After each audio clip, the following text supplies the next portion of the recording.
星際酒店丹桂軒6個人1615蚊，食咗啲乜嘢？一齊睇睇。有餸嘅小食啦，牛展、啲筍啊咁樣，呢啲都係免費小食送嘅。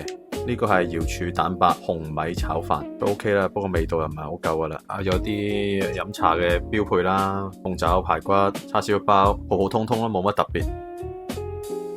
咁重點啊嚟啦，北京片皮鴨係佢哋嘅招牌菜式，話用上等嘅米鴨咧精心烹製。咁我哋啊即刻試試啦，睇睇啦。OK， 先試試塊皮先。OK， 哇，黐實晒添啲油。原來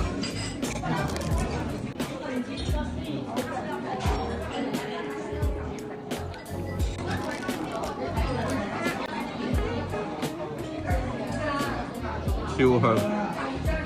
佢會喺現場度幫我哋片開晒啲皮啊，擺上啲蝦片度嘅。咁服務員都好貼心，幫我哋全部包好晒，做好晒咁俾我哋食。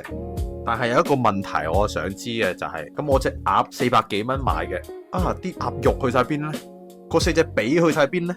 後尾咧就原來炒咗碟，好似打拋豬咁嘅東西，變咗打拋鴨啦，包生菜。但係我又覺得會唔會切幾隻髀落嚟俾我食，切啲肉連埋啲皮咁樣包起身會更加好食呢？扣晒分啊！真係我咧就唔會食第二次啦，絕對係。或者呢啲先係正宗片皮鴨啦，可能我唔識。咁包好晒啊，咁各方面都係好靚嘅，服務周到。不過就仲有啲豬手啊、腸粉啊，各方面都普普通通啦，冇乜記憶點我都。整體咧，我覺得60分啦。